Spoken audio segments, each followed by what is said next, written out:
Motion blur in stop motion can help smooth out action that's happening very quickly and would otherwise look chattery without the effect. For example, here it is without motion blur, and here it is with. So we're going to look at two different kinds of motion blur effects. One is where the effect is applied to the entire object in the shot, and another where the effect is applied only to part of an object in the shot, in this case, the arm. So, first going to demonstrate how it's done on the whole object using StopMotion Pro, which has a feature that enables this effect. First, I'm animating an anticipation. Anticipation is always important in a very fast motion. The action is happening so quickly that you need to tell the audience what's going to happen before it happens. So in StopMotion Pro, it's called frame averaging, and it's basically a timed exposure. You move the entire object while the frame is being exposed, and it's shooting multiple frames and then averages those frames. And so here it is, simply exported right out of StopMotion Pro with the effect already applied. So to accomplish the effect on, say, just the arm, we're going to average the frames manually. Now he's doing an anticipation, so just kind of cranking through that real quick here.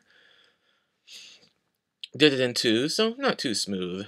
The plan here is to shoot 2 extra frames for every frame in the fast motion. And in those extra frames, you only move a little bit the part that's going to be blurred, like the arm. So the move on the arm should overlap the original frame by 90%, maybe even 95%. Just want a little bit of an effect. So again, each frame, each big move is accompanied by 2 smaller moves. And I'm going to give him a blink, and since he's hitting himself on the side of the head, I'm going to do an offset blink, have one eye start sooner than the other.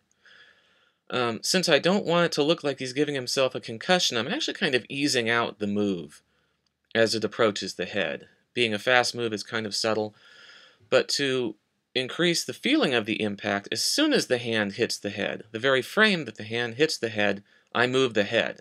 This is a little trick for increasing the impact of, say, a punch to the face, is you don't have a frame where just the hand is contacting the head and the head hasn't started moving yet. The very frame that a fist would be contacting the head moves. I digress. So the motion blur effect continues as he hits the head and rebounds off his own head. And of course you can't really preview it at the speed or the smoothness that it's going to be because we've had to record 3 frames per big move. And as the hand finishes and goes into a recoil, or its follow-through, then getting back into ones. And so in playback, again, it looks pretty bad.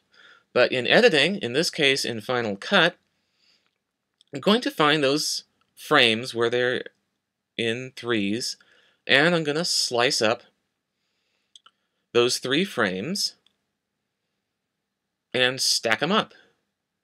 In effect, sorting out the trio of frames shot for each big move. Here I've cut them into sections, cut them into individual frames, and then stack them up. 3 frames per big move. And then deleting the space in between and continuing with the entire head strike until they've all been done. And now when I single frame, I can see just the big moves each time. No motion blur, but I can see that everything has been arranged properly.